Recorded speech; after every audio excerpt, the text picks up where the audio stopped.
Everybody. I just want to begin with a little bit of 90s rock as we start our new series, Woes, today. Let's go. Anybody a kid from the 90s today? So good. All right.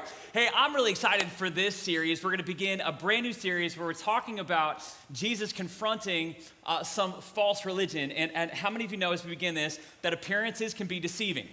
Appearances can be deceiving. So we had some guys in our church that love to play basketball. Anybody ballers in the house? They invited me a couple years ago to play basketball every Saturday night before Sunday morning right here in this gym.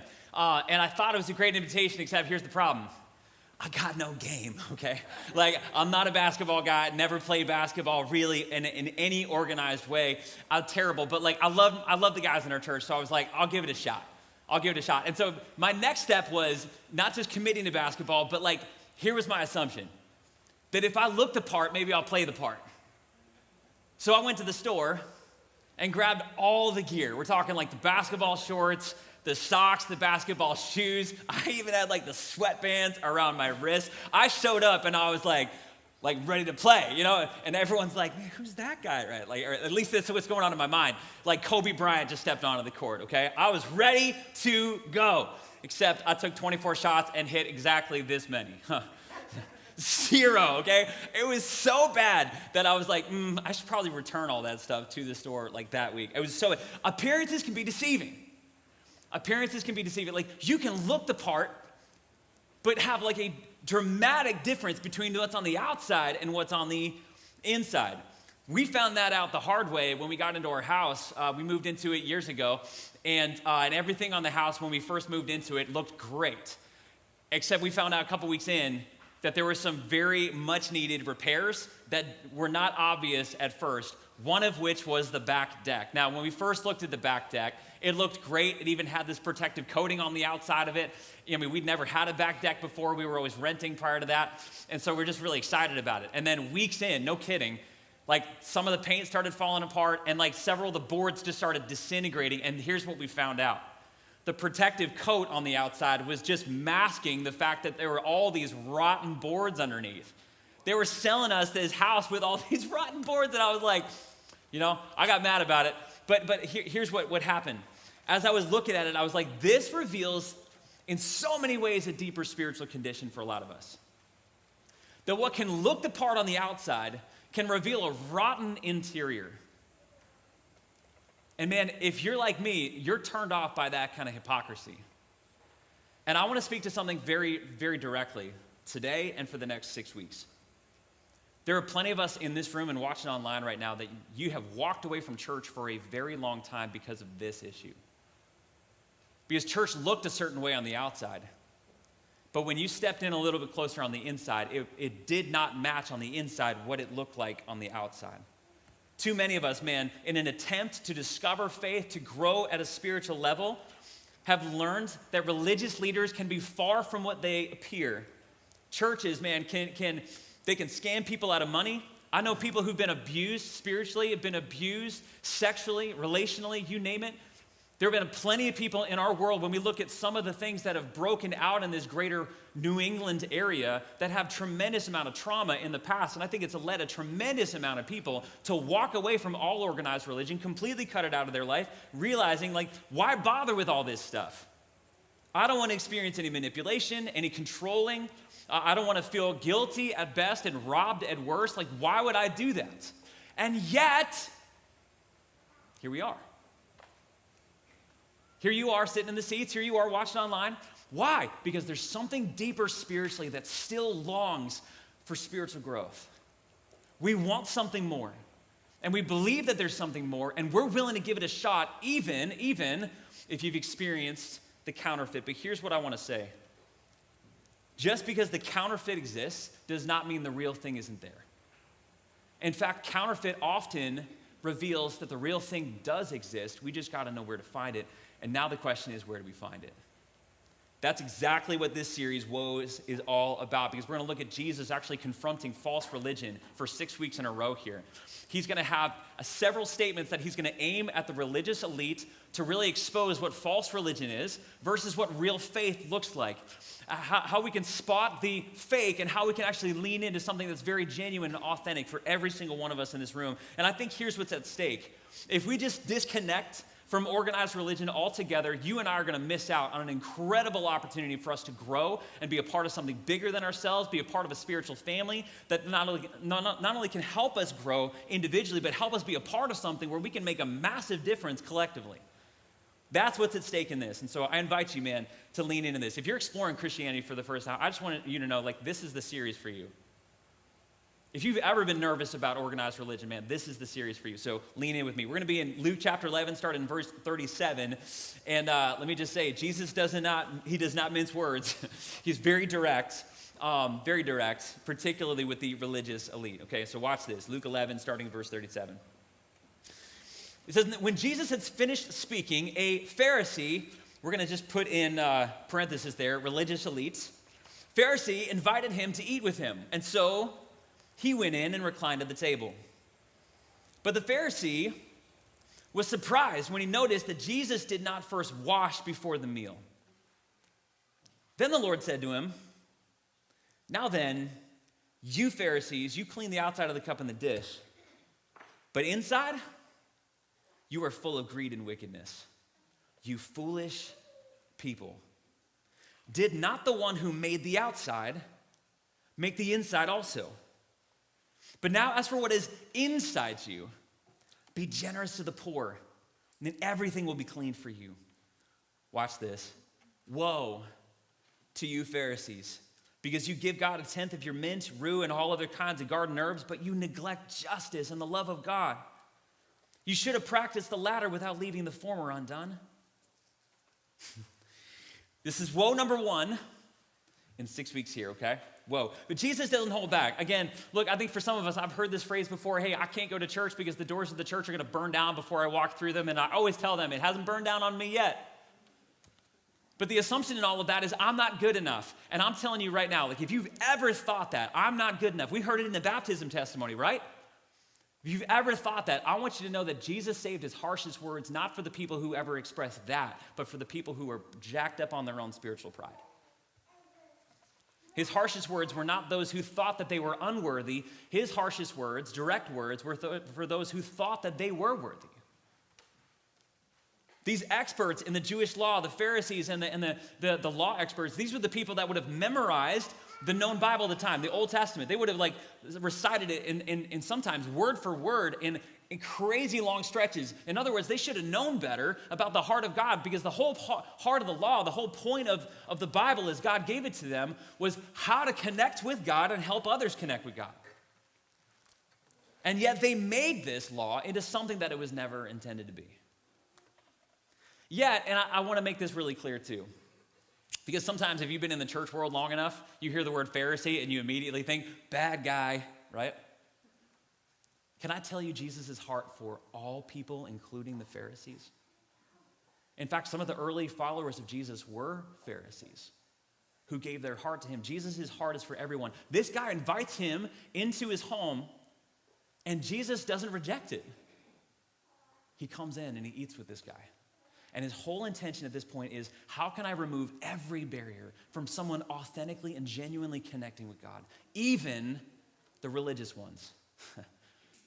And Jesus uses some pretty direct language here. He uses the words fool. He's like, you foolish people, you foolish Pharisees. Now, fools was not like name calling, like a lot of what we do on social media now. No, like the word actually means someone who lives without reckoning with God. And what he's telling us is that we can use religion and still be very disconnected from God. In fact, there's ways to practice religion that'll keep us far away from God, and we'll dive into that in the upcoming weeks here. But let's break this down. Let's break down this dinner encounter here. Okay? We have to ask, well, why did this guy invite Jesus in? We don't know. We don't know exactly what motivated him, but meals in the first century were often either places of social association, creating belonging, connection, and all that, but sometimes it was also for examination, for debate, and for public positioning. We don't know, but there's some indications in this that maybe his motives were a bit mixed. Maybe he was coming in with that skeptical eye, really trying to look Jesus up and down spiritually, being like, is this guy all that he says to be? He was very examining, very scrutinizing, very critical. I wonder what brought you guys in today. What you're bringing in with you, like watching online. Are you open to what God wants to say in your life? Or are you coming in just with the stink eye, right? Watch this though. It does not take long for us to find a little bit of the motives going on because things go off the rail fast. Before Jesus even really embraces the meal, this guy's already picking him apart. And he doesn't say anything, but Jesus probably saw that stink eye in this guy's face. Maybe that thing that was a little bit off, and Jesus immediately starts addressing him and he says, hey, I think I know what you're thinking. Can we talk about that for a second?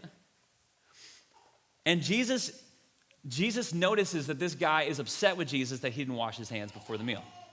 He didn't wash his hands before the meal. Now, how many parents in the room, like before you have a meal, what's the first thing you tell your kids to do?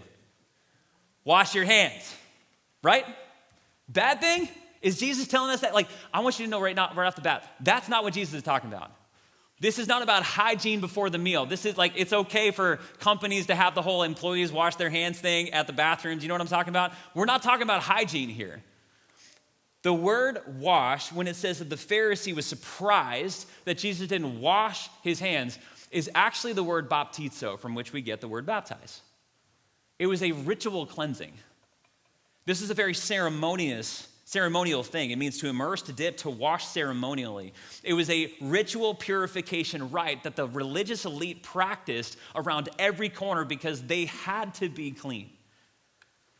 Now, just to clarify here, God did have some ritual cleansing practices in the Old Testament for the people of God, but it was for specific times, for specific ceremonies, and largely for the priests. This was not expected of all Jewish ordinary people at all times and all places, certainly not before a meal, to have this kind of ceremonial washing. And yet the Pharisees, watch this, the word Pharisee actually means separate ones. These guys added things onto it just so that they could make sure that they were religiously clean and pure. They were like, God, if you want us to be clean, we're going to be clean. I mean, we're going to be clean. We're going to put rules on top of rules. We're going to go way beyond what you expected us to do so that we can be morally right. We can be superior. We can be called out and separate better than everybody else. And so they created their own ceremonial rules, and watch this. It was so meticulous and so regulated in its painstaking details that they calculated the exact amount of water they were supposed to use when they cleaned and the manner. I mean, picture this. Like if you're looking at your kids and they're washing their hands before dinner and you call them out and like, you didn't do it right. You didn't use enough water. You didn't do this whole thing when you washed, so it got everywhere. That's what these guys were like. And Jesus calls them out. What's fascinating about all of this is that Jesus does not wash his hands, and it's intentional. He directly, very intentionally omits this part of the cleaning before the meal because he wanted to expose something deeper. And he says, you Pharisees, you clean the outside of the cup and dish, but inside, you're full of greed and wickedness, you foolish people. You are far from God. And I think the image is clear, isn't it? I mean, if you and I had a mug, and you knew that mug was polished on the outside, and it was just pretty, man. Like, you made that mug sparkle, and you handed it to someone and be like, man, isn't this amazing? Like, look at that mug. And they're like, and they look in, and they see all sorts of food crud all over it because like the dishwasher didn't do its job. Like at that point, are they thanking you for a beautiful mug on the outside? They're like, what did you give me this for? Of course not. The whole point of a cup is what's inside, not what it looks like on the outside. And Jesus wants very clearly to look at this guy and help them know God doesn't care at all what the outside looks like if your heart isn't right with God. And that's the first thing God's inviting every one of us in this room to lean into today. The first point in your notes is this. We've got to examine our hearts and not just our hands. Examine our hearts, not just our hands. Because what Jesus is doing is he's exposing the gravitational pull for religious people and religious communities to manage the outside, to manage behavior, to make sure everything lines up on the outside. It's all good externally. But how many of you know you can manage everything on the outside and still have everything on the inside not right? Some of us right now, like you grew up in religious settings where it was all about standing, sitting, kneeling, listening to the religious words, sometimes in Latin. You go through the rote liturgy. You do the same words for your prayers every single week. You know, you rub the beads during the week. You do the Eucharist, you cross yourself, you do the CCD, all the things. And at the end of the day, your heart can still be miles away from God.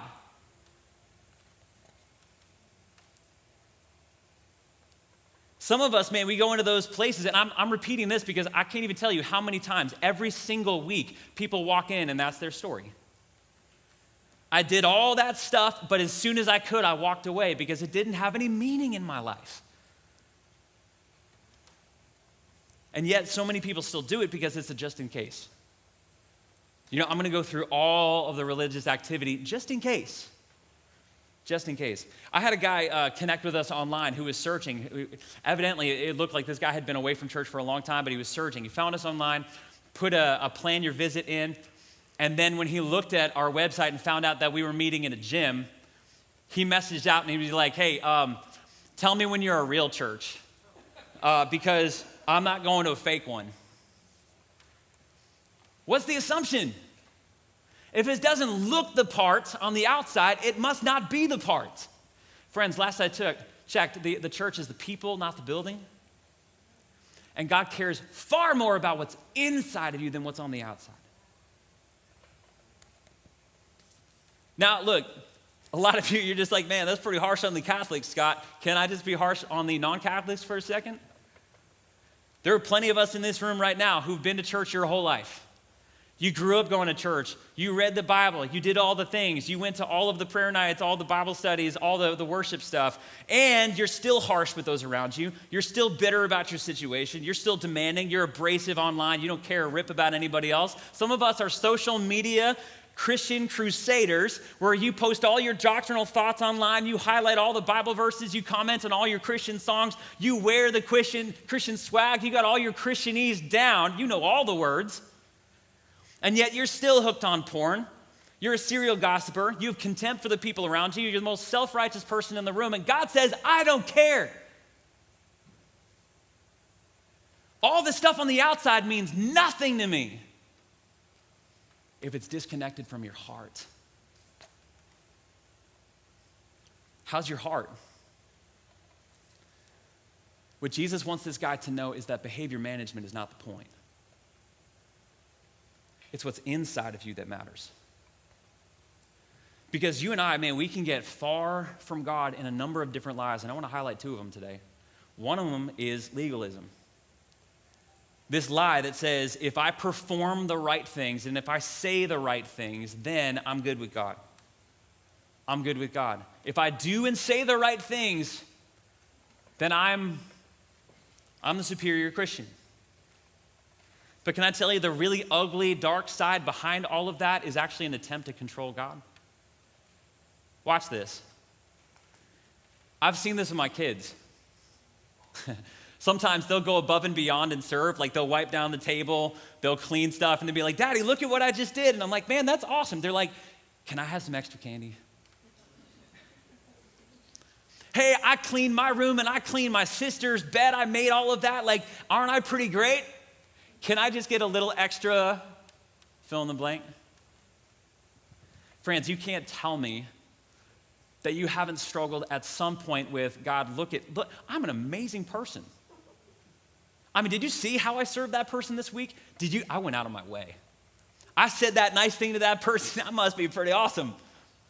Hey, you know, if you could just help me out with this and this and this, like I'll keep doing those things. Have you examined your heart? Is there even a small part of you that says, man, I'll do this, God, if you... God doesn't care about the outside if the inside's motivated to control him. In fact, the prophet Samuel said this to King Saul when Saul was trying to manipulate God by doing a sacrifice so that he could get God to do for him what he wanted God to do for him. And he's put it this way. The prophet looked at Saul and said in 1 Samuel 16:7, the Lord doesn't look at the things people look at. People look on the outside. But the Lord looks at the heart. He wants to know not just what you do, but why you do it. And if there's even a small part of you that's like, you know what, I'll go to church today and sit in church, God, I'll sit in church, but you better fulfill your end of the bargain. Then Jesus has the same words for you that he has for this Pharisee right now. What's inside of you? See, religious pride, false religion says, how do I look, God? And Jesus is like, what are you full of? And what he looked at the Pharisees and said is, you are full of greed and wickedness on the inside.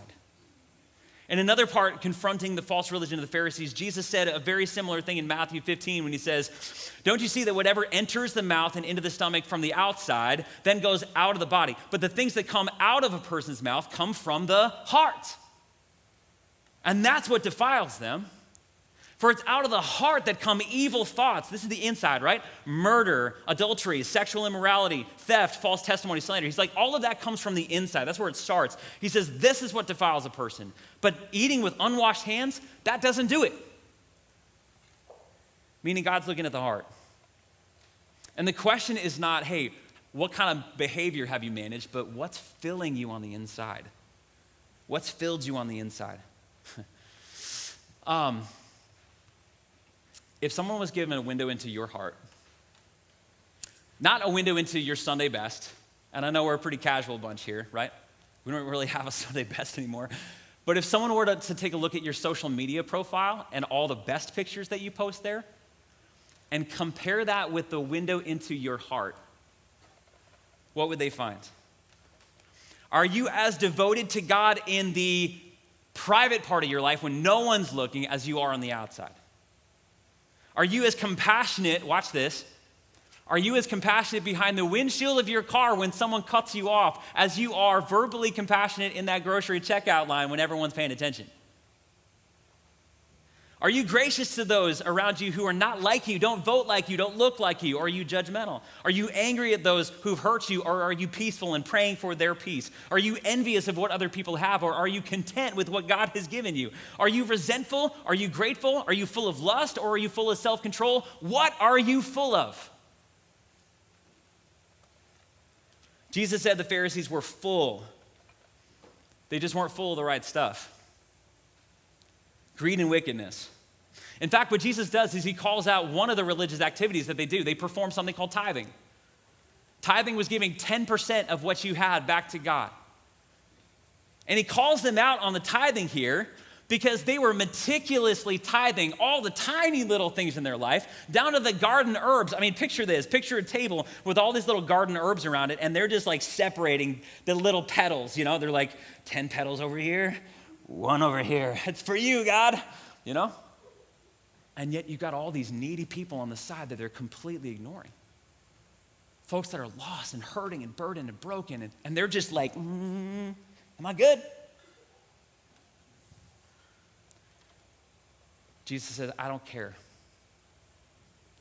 I don't care about all the religious activity if your heart is divorced from me. And oh, by the way, that manifests itself often in how you treat other people.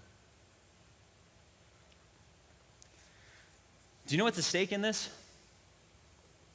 I think the reason that so many people have walked away from church in the New England area is because the church has gotten this one wrong. We've forgotten to match the inside with the outside. We have forgotten to be generous to those in need. And that's why as a church, man, we are supporting the National Rescue Mission, why we're supporting things overseas that will never directly impact us with women who are stuck in sex trafficking, and why on a regular basis God is asking me, Scott, are you the religious leader that I want you to be, not just on the outside and preaching good things, but are you caring for the people around you? And I'm telling you, man, it's hard. But God messes with me. God doesn't care about your religious activity or your record if it's divorced from the heart. And that's why we got to lean into Psalms like Psalm 51 when David wrote this in verse 16 and 17. God, you don't delight in sacrifice or I'd bring it. You don't take pleasure in burnt offerings. My sacrifice, oh God, is this. It's a broken spirit.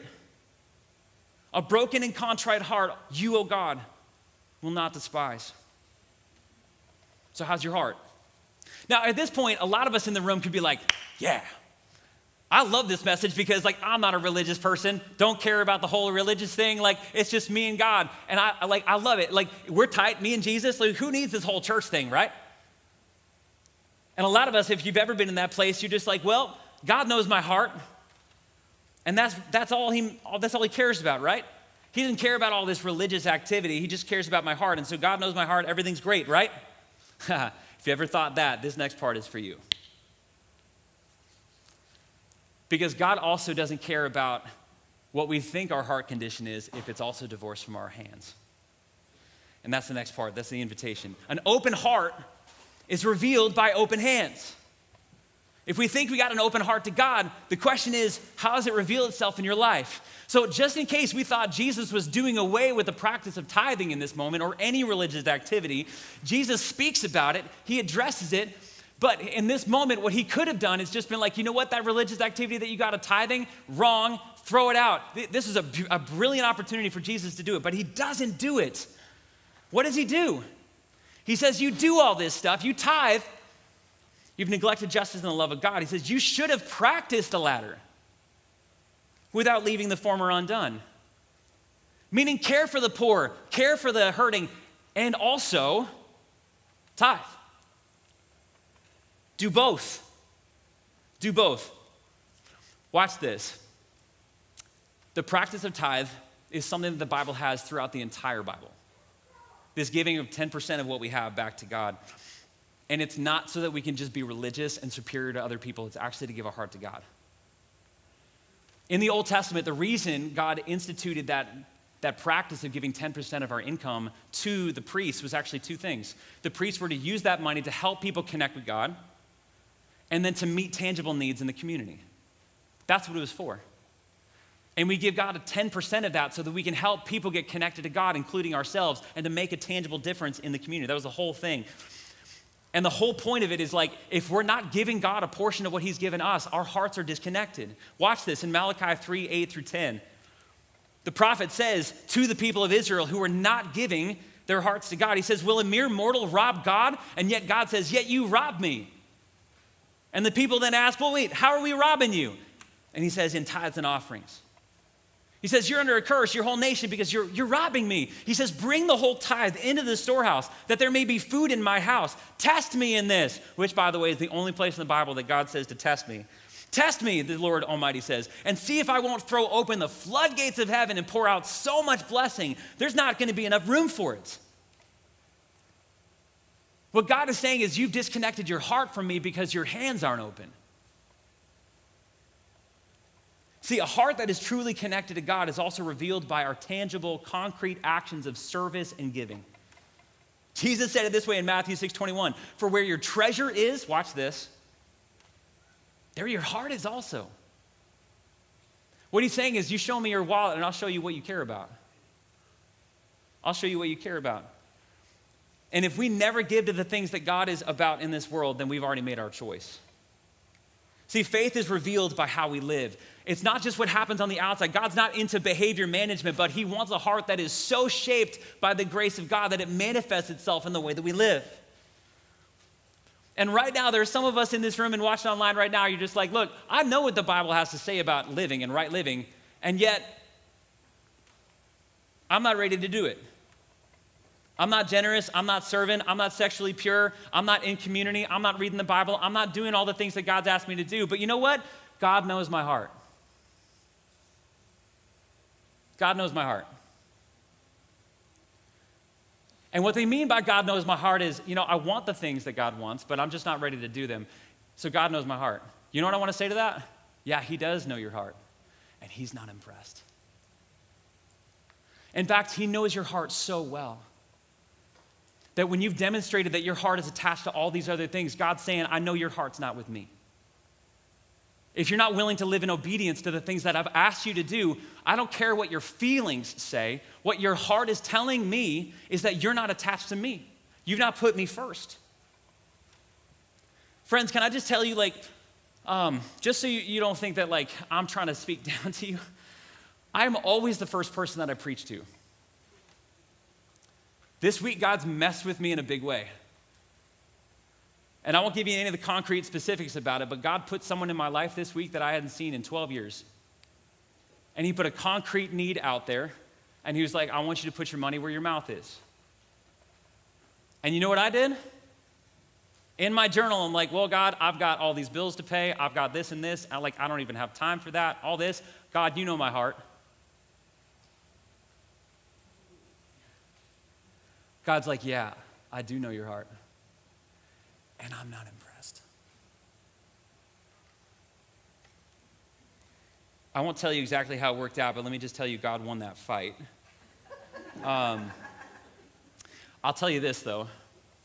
When Jesus says, now as for what's inside of you, be generous to the poor and everything will be clean for you, you and I will never experience the cleanness of a peace inside of your soul until you get right with God. You know that dirty feeling you get on the inside when you know that God's asked you to do something and you're just not willing to do it yet? I don't know about you, but I want that out. And God's like, I've got a pathway for you to have clean on the inside, but you got to obey me. Because if you truly have an open heart, you're going to be willing to give me your open hands. Now watch this. What Jesus is saying to the Pharisee when he says this, did not he who made the outside also make the inside? He's saying, yeah, I don't care about behavior management if it's disconnected from the heart, but this is a radical claim. The one who made the outside, how many of you know that the one who creates something has ownership over that thing? If you made an art piece, that is your art piece. If you developed a car or a program, that is your car, that is your program. What this says is that the one that God made, like what God made is he's got ownership over that. He's got authority over that. And if he's got authority over the inside of you, he also has authority over the outside of you, which means that he's got a claim over your financial life, over your social life, over your free time, over the radically renewed on the inside of you and how it reveals itself on the outside of you. See, God is either Lord of all in your life, or he's not Lord of all, at all. He's either got to have everything, or he knows he's got nothing. How many of you know, like, there are plenty of people who are just like, they'll say the words, but their actions prove the opposite? You know, it's the husband who hits the altar, and he's like, man, till death do us part, honey. And yet over the years, he proves that he's cheated on his wife over and over and over and actually never has fully given his heart to his wife. Prove it. Prove it. It's the dad who says, man, I'm an amazing dad, but the kids are like, you're never home. Prove it. God knows my heart. Prove it. Man, some of us right now, like God has inspired you to start serving. He's inspired you to start giving. He's inspired you to be a part of community, even though community is really uncomfortable. Some of you, he's inspired you to get baptized. And what he's saying in that moment is like, your salvation isn't tied to your behavior. No. I want your heart, but your heart is revealed by the things that you commit to and actually obey. In fact, James put it this way when he says, faith without works is dead. Your words are meaningless to me until you back it up with a life that's actually changed. Prove it. Prove that you have given your heart to God. In Isaiah 1:15, the prophet says, hey, when you spread out your hands in prayer, I hide my eyes from you. Even when you offer many prayers, I'm not listening. Like, you could be in that worship service, you got your hands raised, baby. Like, you are in it, you are feeling it. You're just like, Jesus is so good. And yet, man, you're stealing from people on the backside. Your relationships aren't right. You haven't forgiven that person. You are robbing God. And he says, I don't care what your feelings say, because your feelings are not the same thing as faith. When you say God knows my heart, some of us right now are just saying God has my feelings. I feel all the feels for God, and God's like, I don't care. See, faith is demonstrated by actions, and that's why he says in Isaiah 1:17, 2 verses later, learn to do right. Seek justice, defend the oppressed, take up the cause of the fatherless, plead the case of the widow. Do something. Show me. How can we say, I love you, God, if we don't love his people? And how can we say we love his people if we don't commit regular time with them on Sunday mornings and in groups? And how can we say we actually really love his people if we're not sacrificially generous to those inside the church and outside of the church? Like, God's like, man, I'm just not impressed. I'm just not impressed. But the crazy thing is that if we align our lifestyle with what we actually say we believe, that's when peace happens on the inside. That's when Jesus says everything's going to be clean for you. See, I want a whole transformed person. Because false religion can be legalism. How do I look when God's like, what's in your heart? But it can also be license. God knows my heart, and God's like, yeah, but your heart isn't right. There's two different lies there, legalism and license. And God says they're both false religion. I want all of you, the inside and the outside. And that's why we get to our last invitation here, and Jesus wants us to completely pair the two of them together this way. Last invitation is this. He wants us, man, to let grace transform us from the inside out. To let grace transform us from the inside out. Not one extreme or the other, meaning I just want to focus on my behavior and disattach it from my heart, or I just want to feel all the feels and not give God any of my obedience. No. He says, let grace change you from the inside out. Let it be together, like James 1:27 says, where it says, religion that God our Father accepts as pure, as faultless. It's this, to look after orphans and widows in their distress, the outside, and to keep oneself from being polluted by the world on the inside. It's like, I want you to examine your heart, and then I want you to open your hands. That's what a real transformation looks like. And can I tell you that you and I are hopeless to do that on our own?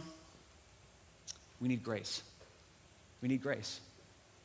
We need the power of God to start flooding into our heart and to show us what God did for us in Jesus. Because there is a common denominator between legalism and license, both false religions. You know what that common denominator is? You and I trust in ourselves only. You see, you trust yourself through religion when you're just like, I'm going to do all the things so God can owe me something. I'm trusting in my performance. And God's like, no, that's not how it works. But license is, man, I'm trusting myself because I'm going to live however I want to live, believing that my way is best for me. I'm not trusting you and your plan, God. We're trusting me. But can I tell you what happens? When you and I put our faith in ourselves and not in God, that's what derailed us from the beginning. See, the very first sin was not that we just did bad things. It's that our heart was not set on God. It was set on me. And when we did that, sin entered the world, and that's when everything went off the rails. When we trusted in ourselves and not in God, man, that's when brokenness entered at all levels and everything unraveled. And yet, even in the worst of our sin, which, by the way, watch this. When Jesus looked at the Pharisees and said, you're full of greed and wickedness, what he was telling them is not like, hey, you're a little dirty there. You're a little bit greedy and a little bit wicked. He's like, you're full. That's all of us in this room. When we trusted in ourselves, we were full of sin, full of wickedness, meaning we could not repair ourselves. We were hopeless in and of ourselves. But watch this. The worst news is that you and I were worse off than we dared imagine. But the best news ever is that Jesus loves you more than we dared hope. Because Jesus came in, and it said that the Son of God, when he entered into this world, he became a sin offering for you and for me to actually eradicate our sin before God. The Holy Son of God took on our sin, all of our imperfections, lived a perfect life, and when he died on the cross, he separated that penalty that our selfishness, our trusting in ourselves created when we did that. And so there's no sliding scale anymore. No one's better than another person. We're all equal at the foot of the cross, desperately needed grace, and that's what Jesus gave us. And if he rescued us at that level, man, how could we not give him our heart? And how could we not open our hands? Because he was radically generous for us. And he gave us everything. Can I tell you what that looks like when we actually embrace that? There was another moment where Jesus encountered this guy who was also extremely wealthy and extremely greedy. His name was Zacchaeus. Now, he was extremely wealthy and extremely greedy because he was a traitor. He sold his people, the Jewish people, out because he started working for Rome as a tax collector. And what tax collectors did back then was not only sell their own people out by working for the enemy, but actually overtaxing their own people so that they get greedy on the backs of their own people. They were hated, despised. And they got extremely wealthy. Like Zacchaeus, wildly wealthy guy.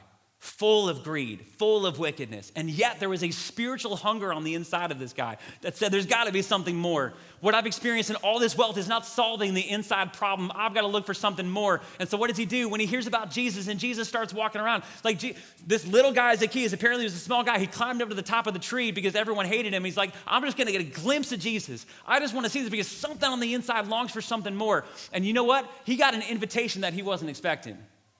Jesus looked up at this guy and said, Zacchaeus, come on down. I'm hanging out at your house today. Me?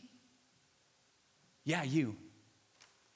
We don't exactly know what happened in that conversation, but what Zacchaeus heard was the love of God so radically given for him that two things happened. He opened his heart and he opened his hands.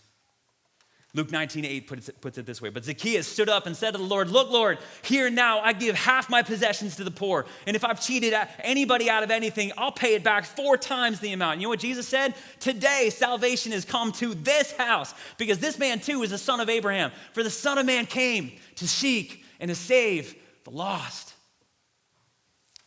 Was he saved because of his generosity? You bet he wasn't. You can't earn it. But his heart was so radically changed by the grace of God that he couldn't keep it to himself anymore. The question for all of us in the room today is this: does God have your heart and does he have your hands? If he doesn't have both, you're in a false religion. But if you're willing to give him both, you'll experience transformation. Will you pray with me?